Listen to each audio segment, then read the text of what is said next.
Strapatapi, Hio Nina, Hio Napi Natusi, Hio Kita Piwa, Spumukana Siksikai Kainai, Butsa Pikani and Amskapi Pikani, Spumukana, all the 574 tribes in the lower 48, Spumukana, all the villages in Alaska, Spumukana, the 250 villages, Northwest Territories, reserves, and Métis people, and Spumukana, all of our indigenous people around the globe. We just ask you to pity us and to help us. So, woo!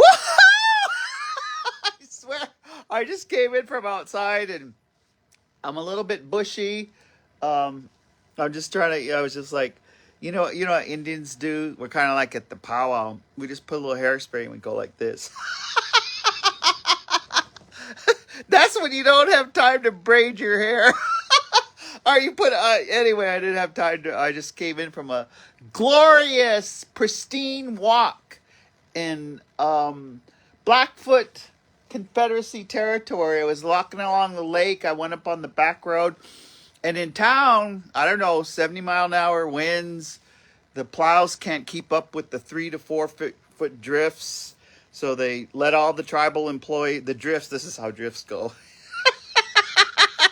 That's how drifts are in Browning, Montana. But the drifts are being plowed. My mother just called and she said, she always calls me Nelly, because my Nistu Nidaniko Makoyo Sukoyi. It's my second Blackfoot name, but my English name or my IRS name, I still pay taxes. But I aggressively deduct, eh? Anyway, she said to me, Nelly, so whenever my mom says Nelly, I kind of, sit up straight. It's kind of like when your badass auntie comes in the room. When your badass auntie comes in the room and you're doing something, you sit up straight and you just start behaving. We have that kind of effect because we're not going to do nothing. We're just watching you. We're just watching you and we're watching your behavior. And sometimes your badass auntie won't say nothing, just like my mom, but she said, Nelly, I don't want you to try to come in to see me today because I just drove from Helena, another story, to home last night, and it was drifting and blowing, and I just went slow. War Pony just had all kinds of weight, 3/4 ton, and it just took me home. But she said, Nelly, please do not try to come in today.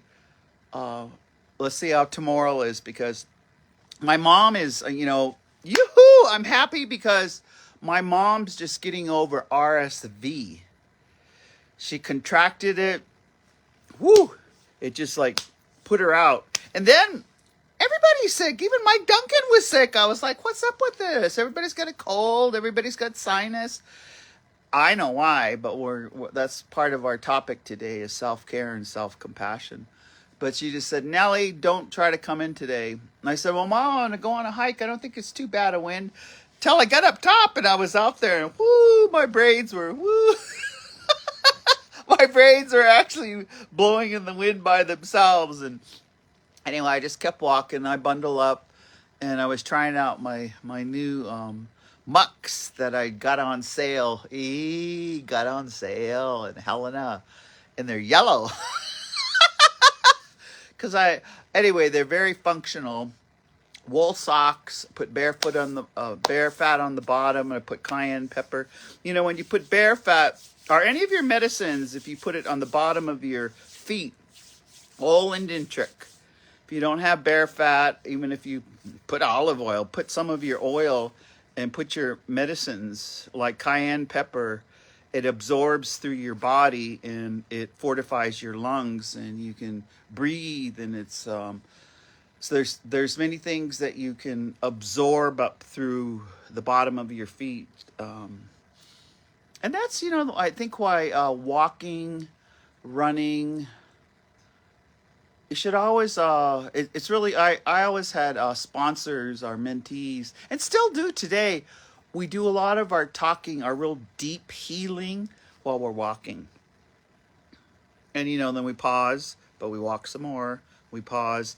It's because your whole spirit is working, because your spirit should rest. Rest is resistant, but you should be moving, getting the blood flowing and that kind of stuff.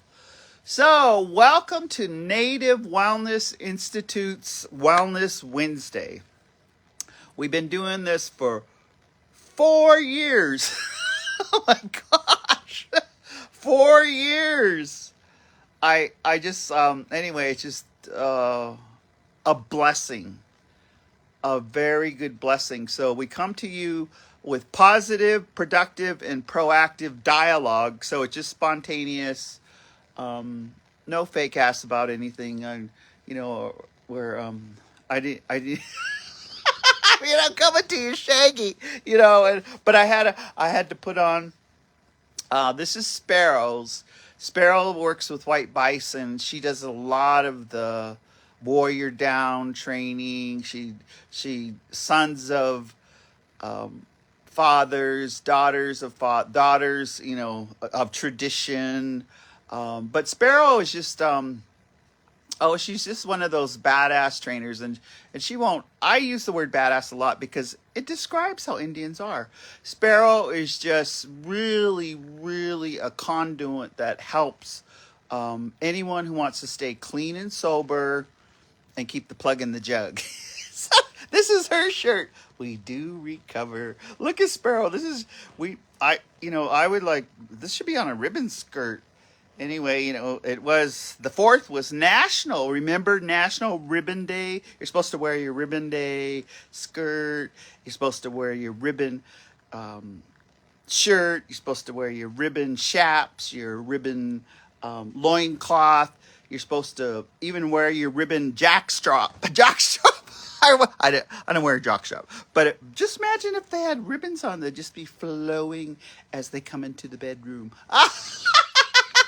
Anyway, so a shout out to Sparrow. I went and I go, I'm going to wear that. We do recover. So the topic today, and I was visiting with my sister Lori. She said, you should always speak of abundance.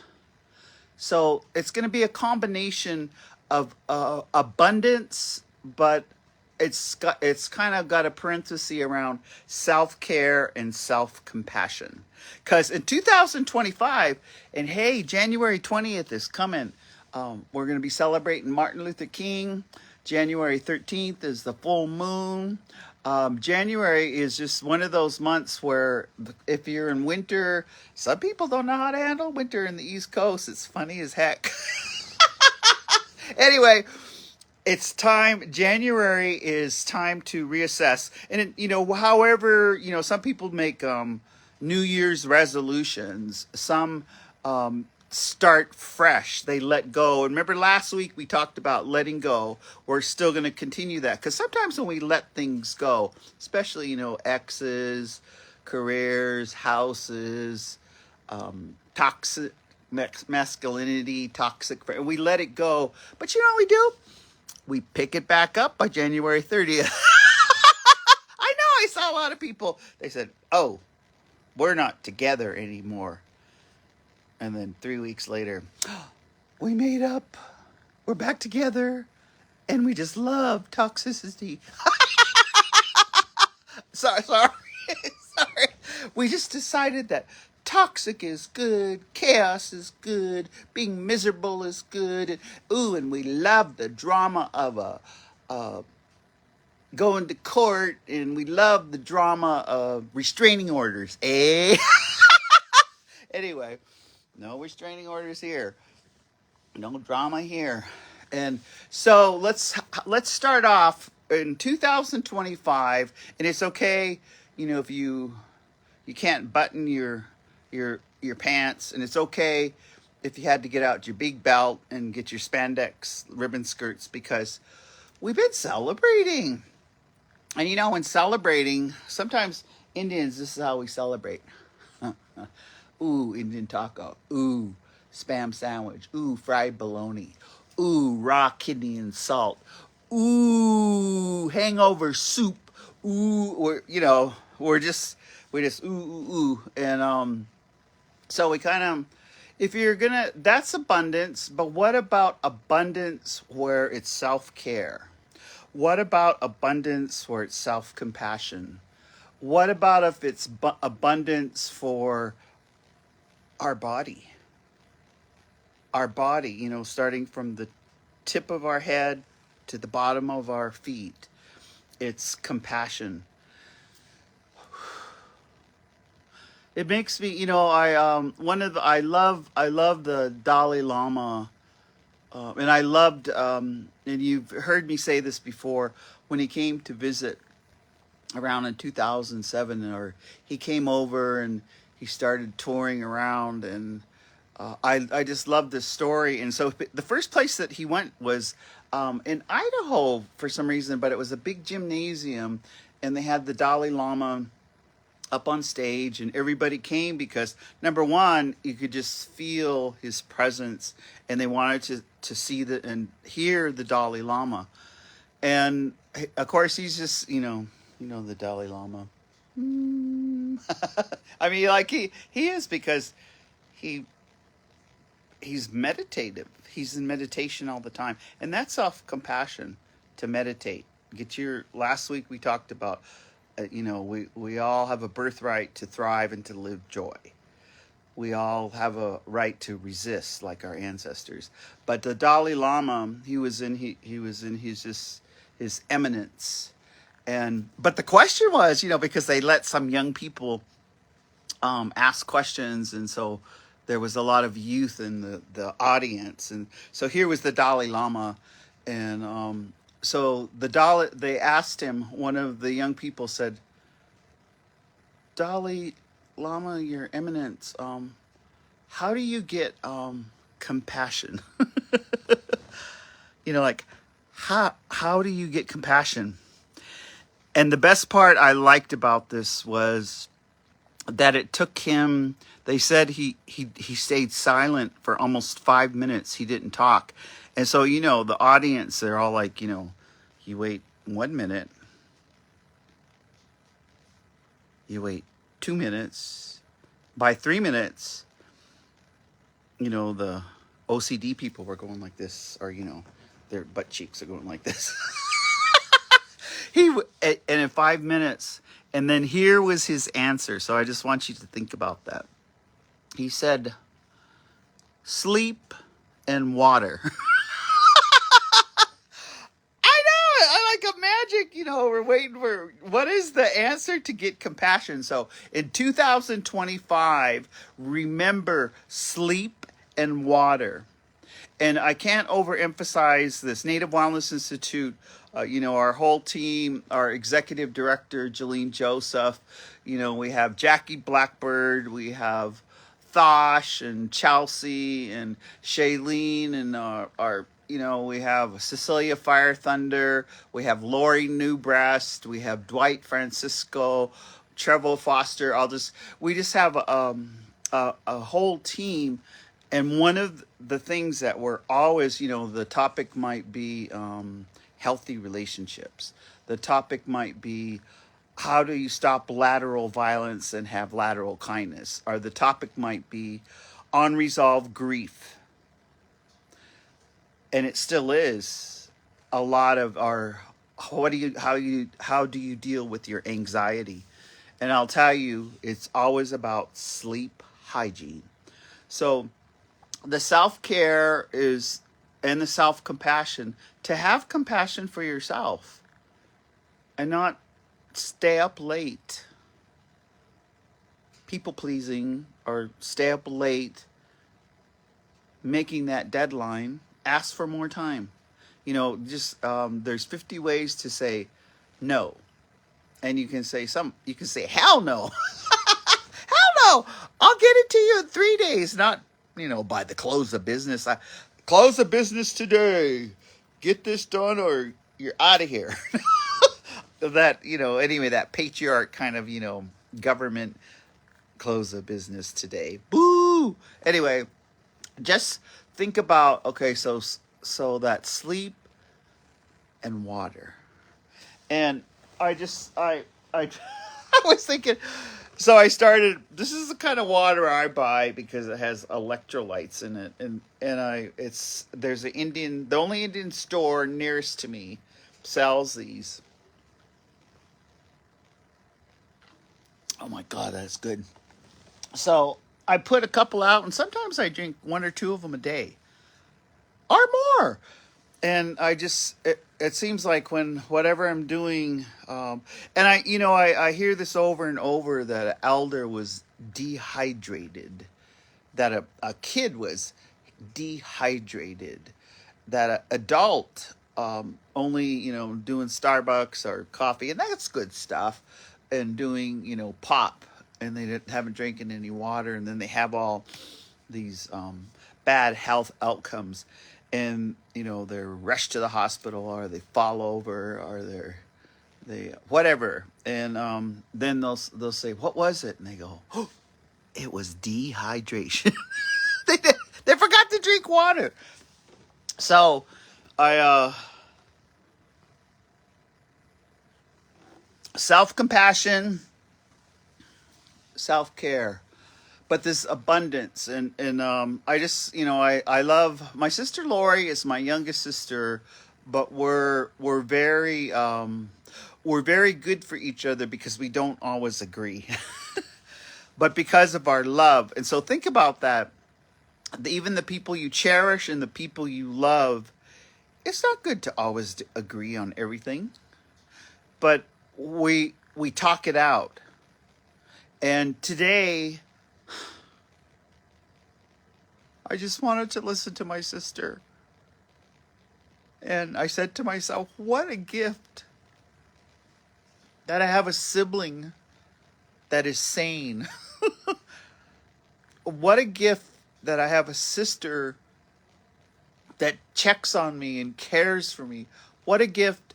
And this is, it gives me pause, because this is a sister who has saved my life emotionally so many times in her life. This is a sister, I'm looking around, who sewed all my Indian clothes, sewed all my dresses, made my bone breastplate, made a drum bed. I'm just looking around in my house. This is Atstanikiwa, and it's Grandma Agnes Iron Pipe. It's that was her name, and she was born in 1909. And when Lori was born, she gave her name to Lori, and Lori is a Atstanikiwa. So I was just listening to her, and she lets me go on, because I was telling her I said, yeah, Lou, I had to stop at Smith's, because when you're in Montana and it's winter, you have to shop strategically and then drive 3 hours north. And so I was just stopped at Smith's. I go, yeah, and I said I was just on such an uplift because of the 69th Montana State Legislature, and seeing all of the 42 Democrats, clear-headed, and the Indians all dressed in their Indian clothes. Thetis Crow wore her kami poismanix, her stand-up headdress. Shelley Fount wore her full beaded buckskin. The Suktis from Northern Cheyenne, she wore her beaded buckskin. Tyson Running Wolf had his his stand-up headdress on. And there was, there was just all of these raisins in the rice. And then if you don't come from the 60s and 70s like I do, we had this saying, and you can adopt it, because often when we were in dialogue and we were learning new things, and when there was diversity in the group, that wasn't always happening. And so sometimes we'd come back and they'll say, well, how was it? And it was just a humorous thing. We'd say, well, I was the only raisin in the rice. That means there was a bunch of Napiquins, Napiakis, Napikoans, a bunch of white people and one, raisin. But I had just come from this event where there was lots of raisins. Lots of raisins, and some Republicans. but it was just so beautiful. So anyway, I was laughing with her, and I said, "Yeah, I went into Smith's, and they're all young people, and I always like say, hey, how you guys?" I always visit with them, kind of off, and they know because they're always they see me, and I guess I look different, and I just said, "How you guys doing?" And and then they go, "Where did you just come from?" And I go, "I just came from Helena." And guess what? There was no riots. No riots. No, there was no riots. The 69 legislative session opened, and people were listening, and people were cordial, and they took an oath. I swear, the oath almost made me cry because it said that they had to help all the million people in Montana. We only have 1 million people, but this oath said they had to help all the 1 million people. And it made me cry because that means you cannot be a racist mofo. You can't be a sexist mofo. You can't be an ageism mofo. And you can't be making fun of people who are in poverty or poor. Anyway, you can't be a mofo. And when they were taken, they stood up and they raised their hands. And when I could hear all of the voices taking an oath on January 6th, and the vibrations, the energy in the room, they all meant it. They meant it on January 6th in Helena, Montana. They all had their hands up and they meant, and I thought, that's a democracy. That's what you call a democracy, not a hierarchical, dictatorship, or just the rich people get to decide. So anyway, I was in Smith's, and I told them I came back, and there was such respect. I said, even when I came out of my hotel room, I was staying at the DoubleTree, and there was about this much snow just packed on my truck. And I saw this gentleman, this big, tall Napicoan. He came running, and he brushed off my entire truck because he saw that I was an elder and I was a woman.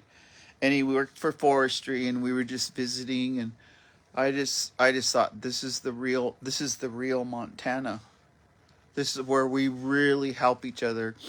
And then when I went to the Capitol, and I'm dressed, I got my Hudson Bay coat on, and I'm packing my stand-up headdress, and I look how I look, eh? And they had just finished with some of the Republican stuff on the steps, and so I just walked in the middle of them, and as I was walking up, I was representing, because there's kind of the cordial. I was just being cordial, but I was representing all the people who look like me in Montana. And I got to the front door, and there was assistants there. They opened the door, and then I just said, "Could you help me? I need to find where Thetis Crow is going to be inaugurated." She was elected the House District 15.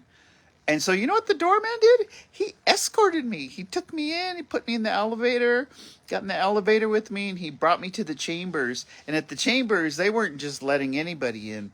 They were putting them in an overflow, or they put them in the balcony. Like, it's kind of interesting. But I went to the front, and I did not ask for permission because they were like, who are you? I didn't ask for permission there. I just said, I'm here because my close relative is being sworn in, and I just drove from Babb, Montana. Thank you. And I just walked in. And I just walked in, and then I saw Thetis's husband beep. I'm like, beep, beep. And I went, so I sat by him because he's just recovering. Me and him, he's got a titanium knee, and I got one. We always visit about our knees. Anyway, I just walked in, and everywhere I went, that respect was paid, and I just thought, wow, that's what Montana is about. That's what the United States is about. That's what democracy is about. So in 2025, well, there is an abundance of democracy. There is a abundance of collective thought. There is an abundance of collective agreements. A lot of tribes have collective agreements. They're called values. They're a collective agreement of being kind to others, collective agreement of helping others, a collective agreement about sharing whatever you have, that it's shared with everyone. All of these collective agreements. And I thought, wow. And I just felt so honored to live in Montana. I just felt so honored when they brought in the flags. I just felt so honored, and everybody was kind to me. And you know, when I watch Indians, we're kind of hyper vigilant because we can feel people that we can feel them anyway. I didn't feel that.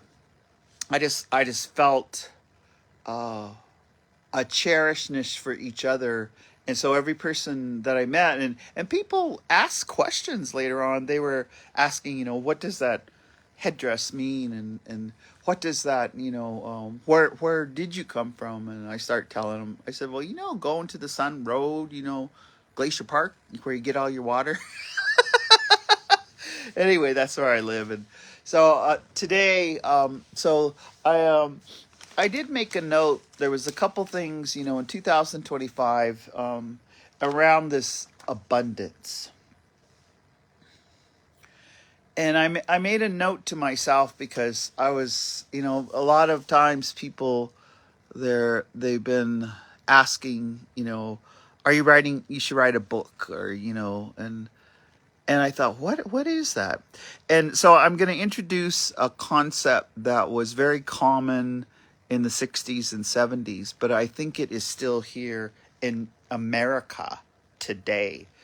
And but especially for people of color, darker than a paper bag, that, and it's a term that they warned us when we were at UC Berkeley. And I got into UC Berkeley when I was like 17, and there was 200 of us, but only a handful of us graduated. And they would always say, don't become a poverty pimp. Now you're probably saying, what's a poverty pimp? Okay, so in a nutshell, in those times, and even now, they'll say a poverty pimp is, you know, someone who comes and gets educated, gets a high paying or a good paying job, and they forget where they came from. They only become Indian when it's convenient, like to get a per capita, or to go to the IHS for free, you know, but they don't contribute anything to that tribe. Or anyway, it's so I was Roy Hopkins, and he was Mandan, Hidatsa, and Rikara. And Roy was like, you know, because I was 17, 18 years old, and so they seemed old to me because they were like 30-ish. Isn't that funny? And back then, okay, now this is the really funny stuff, is back then, you know, when there was kind of like the civil rights movement and throwing off the patriarchy and they would always say, don't trust anyone over 30. So, you know, I was like, and why? They say, because they're already part of the establishment. They've already bought into. But, you know, you think if by 30, is that, you know, because one of the things that in Helena that I just found out is, you know, when you're elected, there's a dress code for the men and the women. You have to wear blazers. You have to wear you can't. So, you know, here was this flamboyant dressing the first day, you know, and I had my Hudson Bay on. But anyway, this poverty pimp, think about that today, and think about it in terms of the have and the have-nots. And in a democracy, we should be having an institution and systems where the have-nots can elevate to having some of the things like education, like housing, like a safe neighborhood, like good health care. And so this having, so one, and I mention it because I guess Roy Hopkins used to call me like every 5 years. I graduated in '78 with my bachelor's in social welfare and my master's in public health in 1981. But he would call me and he goes, I'm just checking on you. And you know what I would say? The first thing I would say is, okay, I'm not a poverty pimp. I haven't forgotten where I came from. I'm still working for the community. I'm doing fetal alcohol syndrome training. I'm doing, I worked for Quick, right? Like when you graduate from Berkeley, they sent me 17 credit cards and I got a job, so many job offers right away, but I'm like graduating on Saturday and the job offer was to start on Monday, cause whatever, I guess they want to hire us. But this, I've been thinking about it because we just all went through a high consumerism with some of the holidays, even high consumerism, with some of these American holidays. And this high consumerism is that we might have maxed out our credit cards, we might have overspent, we might have overdone, and then now everybody's broke in January. They kind of, on the res, they always say, whatever that expensive toy that you got for your kids for that holiday, that it's in the pawn shop by today, January 8th, because you don't have grocery money. So this abundance, that's talking about money. So what is abundantly ours? And what's abundantly ours is, see this 6 inches between your ears, or maybe it's not. I'm sure it might be 7 inches. They say, because sometimes they used to say some people think with the 6 inches down there instead of the 6 inches here. Anyway, there's abundance in here, and it's called mindfulness, and it's called of your thoughts. There's abundance, of what you can take care of in your cranial. There's abundance. Like right before we came on, I was at Pachanga with Native Wellness Institute, and there was fresh sage all over the place.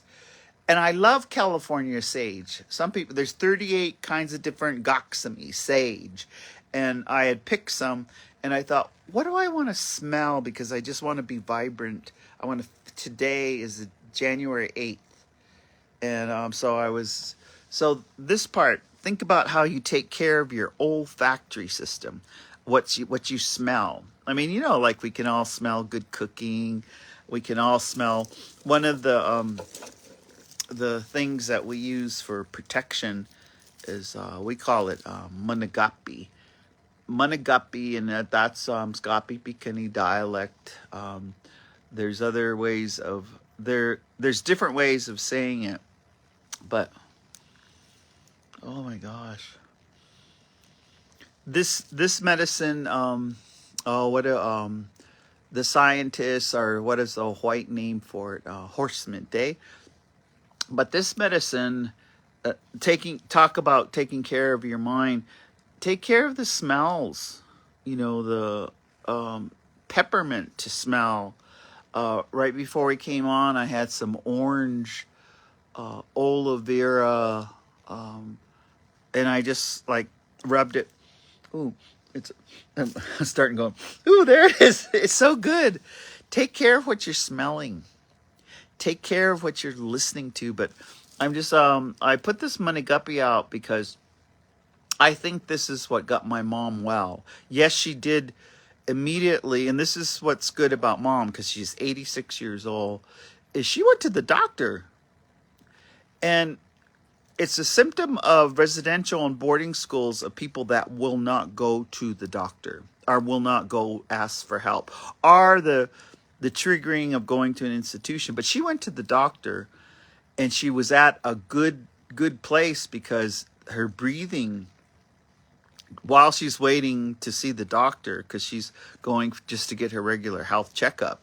She started having all these symptoms, and a lot of it was with her breathing. And that's why, a lot of times, and we're at the stage, my mom is so independent, we don't like to like hover over her like a helicopter, because she doesn't like that. But she went, and they wanted to really pay attention to her breathing, and then they took all the tests, and that was when they found out she had RSV. The good news is she had a vaccine for RSV, so it meant that her system had the ability to fight back.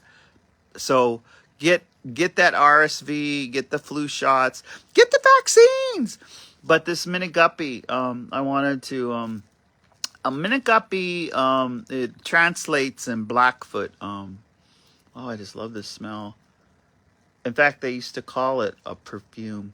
It means bachelor, bachelor, and it's used in. I see them use this in many ceremonies. But it grows, and this is it. We hang it up. We pick it when we go out. Put out your pasaska on your tobacco, and I always pray that it's for healing. I always pray that it's for used for a soft, gentle way, that it's used for breathing, that in those ways. And so, and Minigup, sometimes, in ceremony, the one who handles the pipes and stuff is called Miniguppy. But this Miniguppy, and I won't, my mother used it, and she boiled hot water, and she put Miniguppy in there. Even even the leaves are really powerful. But these the purple flower, even if while you're boiling it or while you taste it, we are always taught that it's good if it's kind of numbing, because it what it does is, it's like, people go buy Airborne, that kind of over the counter stuff, and that stuff's good. They buy Mucinex, they buy all these kind of Buckley's. Buckley's is the best. But this it's like, if you multiplied, if you took Airborne and you multiplied it by 100, that's what these little flowers will do. Is because whenever, and I always use it, like if I'm around people that are sick, or they're coughing or sneezing, or sometimes even when I get off the airplane and I come home, I make some of this, because when you make the hot, and drink it as hot as you can, boil it and drink it very, very hot, because that's when it can work the best. But I also think, if you just take off, I almost want to eat it now, but I'm talking and won't be able to be, because there's like a ceremony with the compassion, the collective agreement. A collective agreement is not only among humans, but it's among you and the plant. I always put tobacco where this I just picked right out here, because it grows all along where I walk. And I always put out tobacco, even in the snow, to the medicines. But I thank it while it's dormant and sleeping. And when you pick it, you put out the tobacco, and I've been here 30 years, and I knew this medicine, but I have an intimate relationship with this medicine now, harvesting it in this area for 30 years. And then just a side note, I always laugh, because some tribes use this for love medicine.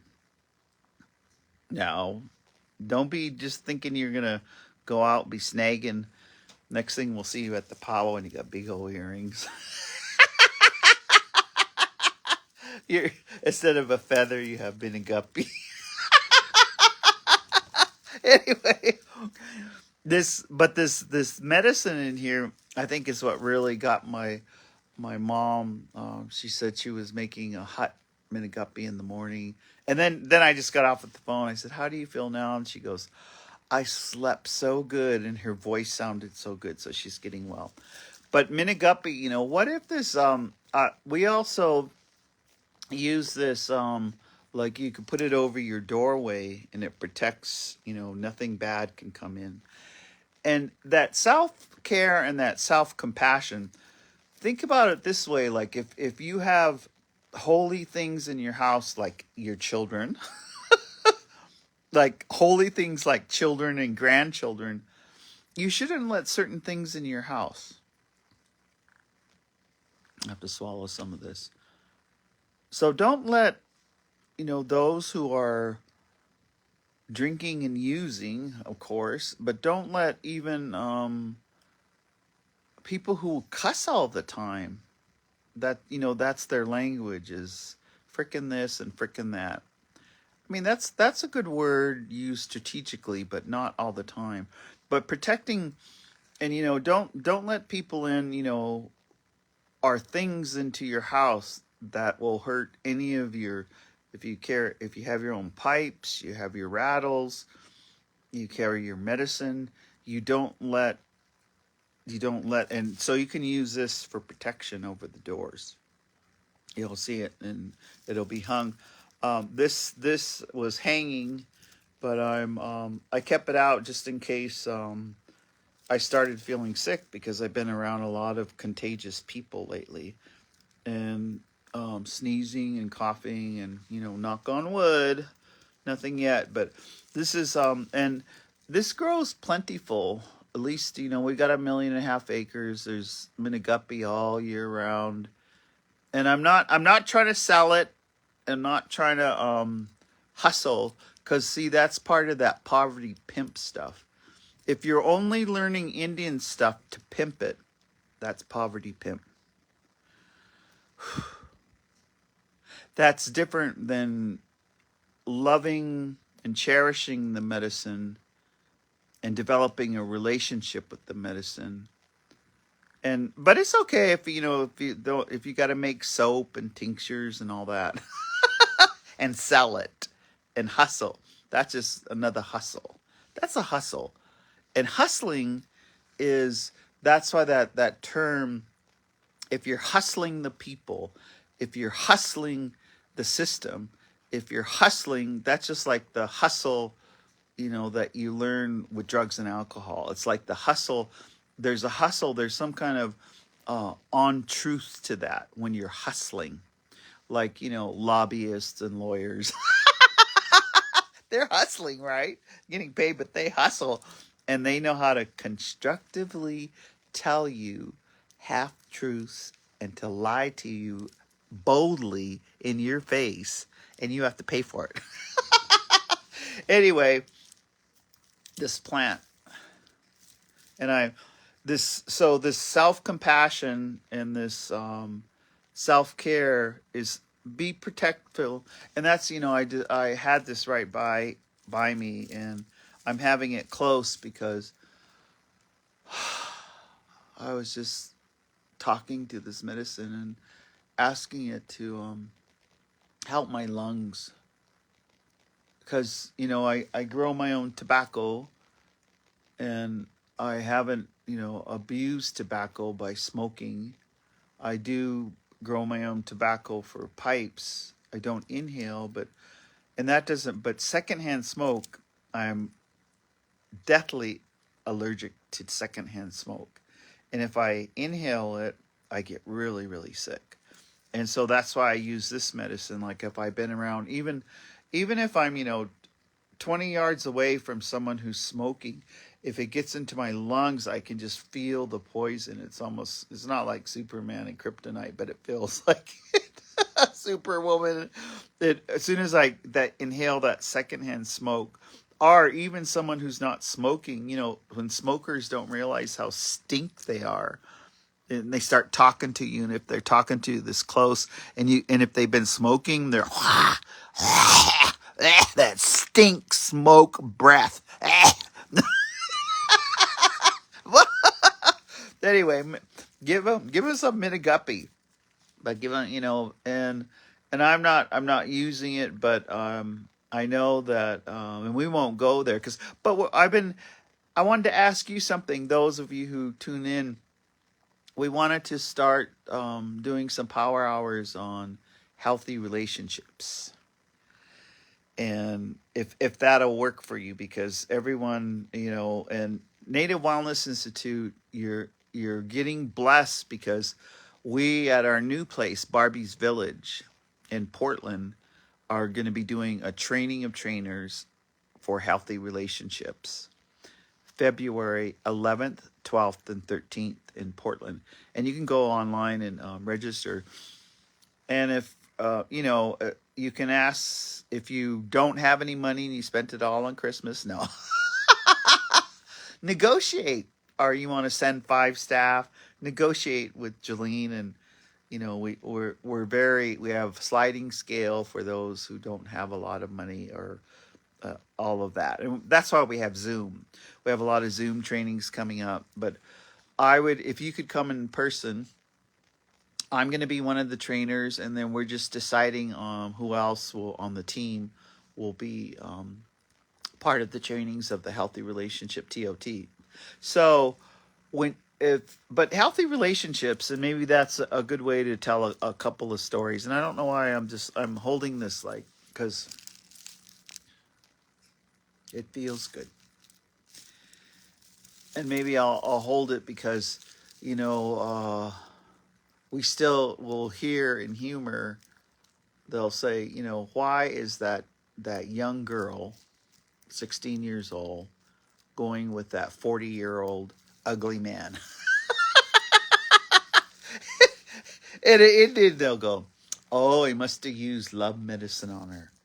It must have, there's something, something there. The grooming is there. But let's talk about relationships with, like Miniguppy, and with water, with other medicines. And so the healthy relationships, I guess I'm just going to make a couple of comments, because ever since like what would be called Thanksgiving in November, I get a lot of not only with work, because when I'm working I definitely pay attention and answer people and talk to them, but I get a lot of messages. And I was just looking at, but they're really good. It's like people think they can just call, I could tell the sincerity. They'll just like message me and say, "Badass Auntie, how do you get an Indian name? I'm really embarrassed. I don't know how to ask anybody."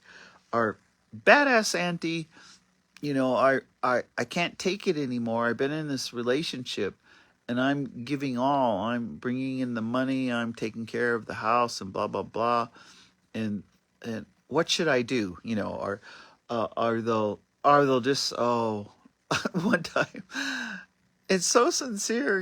I just get this request. They're saying, "Please, can you pray for my brother?" Or, "Please, can you pray for my sister? I don't want them to die." So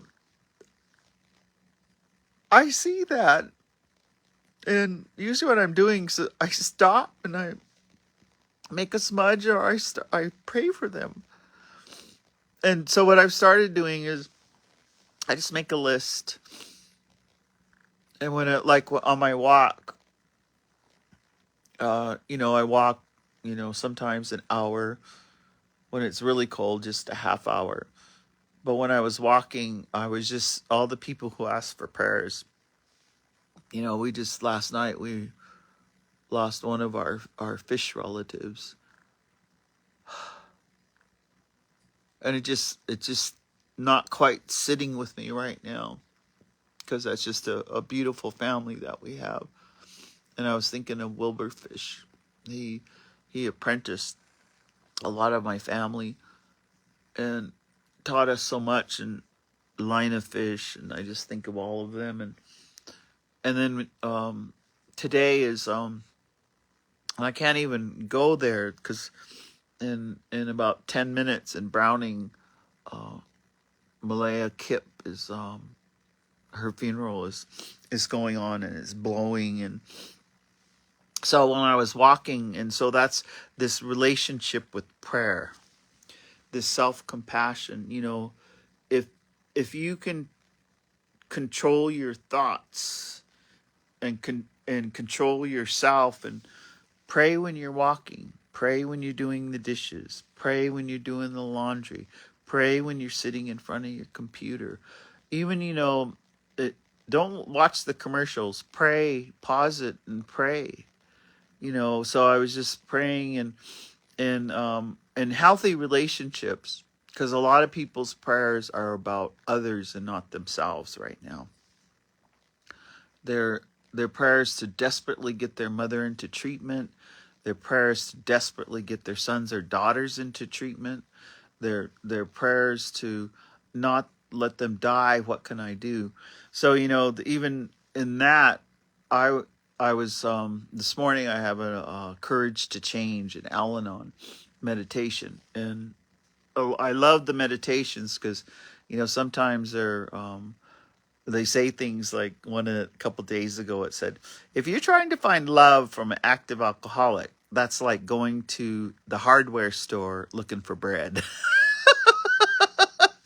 But today, the meditation is if you're trying to ease the addict, like calling in sick for them, or over caretaking, or running in front of them, making sure they don't get in trouble, that's called enabling. And that's not a healthy relationship where you're enabling, because they have their own God, and they have your you think you're God. And so think about that. In healthy relationships, you're no one else's God. They have their own God. And part of being with their own God is they have to suffer the consequences of their behavior. So just have that thought. And so if you want, we're going to come here every Wednesday, and I want to also invite you to a couple of things. Where if you need wellness in the workplace, and a lot of it's like a retreat, but you're learning skills and tools to have a better work environment, a better team, a better collective. We have a training that will be happening in Hawaii, March 11th, Native Wellness Institute. We also are collaborating, and this is kind of, if you want to really, this is free. We will continue this. This is free, and we're here every week. If you want to go to YouTube and type in Native Wellness Institute, you can see our whole team talking about healing subjects. But I want to welcome all of you, and put it on your calendar. We have 5 organizations who are collaborating. And they are the American Indian Cancer Foundation, Coco, I call her Coco Fresh, Lori Newbreast, Mrs. Melissa Buffalo, and the other organization is White Bison, and I always call her Kateri Kois.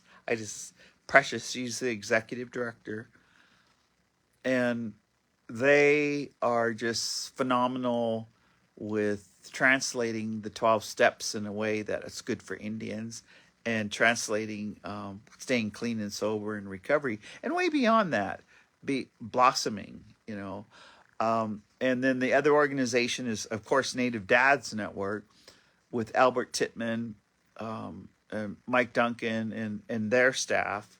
The other organization is NAFA, which is the Native American Fathers and Families Association. And, and Native... I was going, what's the 5th organization? Us! I'm funny.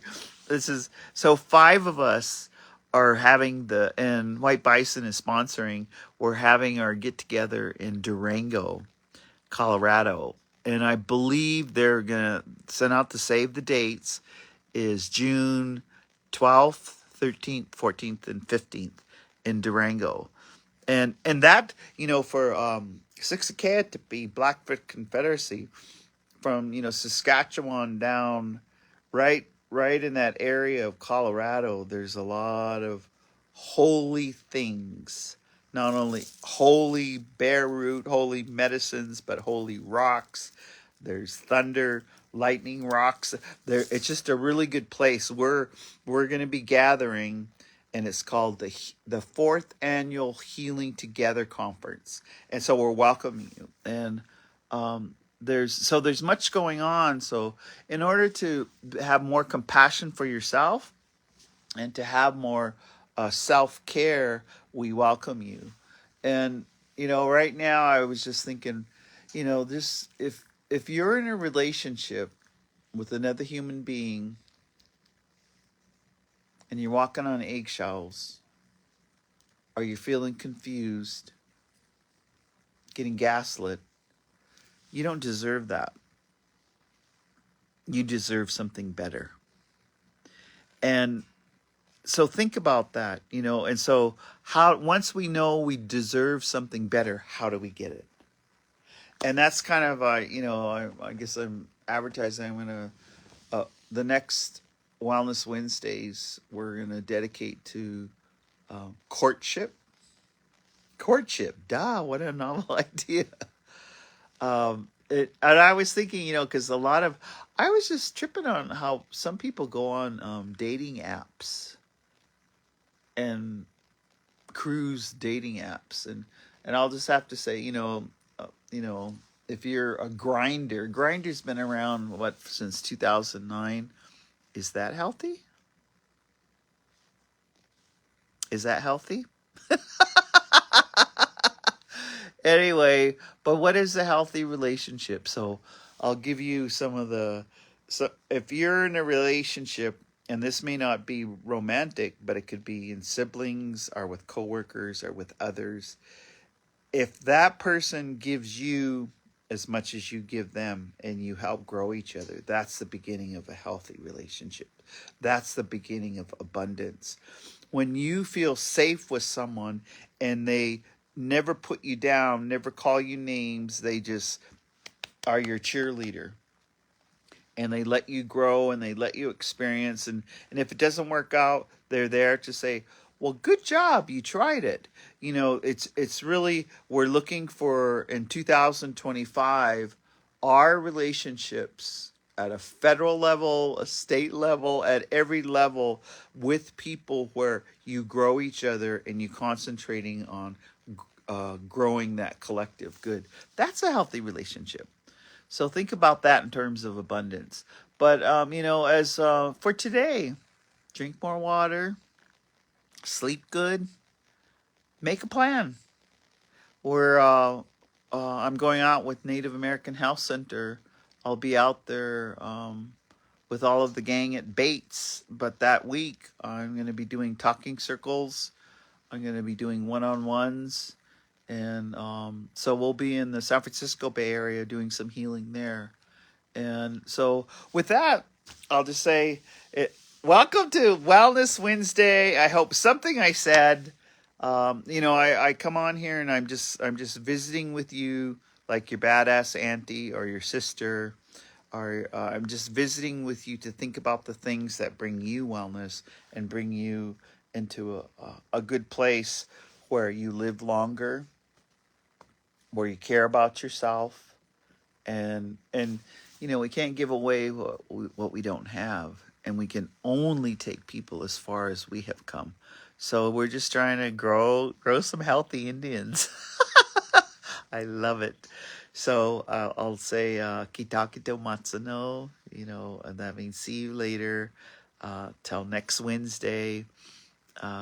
And it's been really nice visiting with you and allowing Native Wellness Institute. We love that you allow us to come to you in your homes or your offices every Wednesday with abundance of ideas. So until then, we'll see you next Wednesday.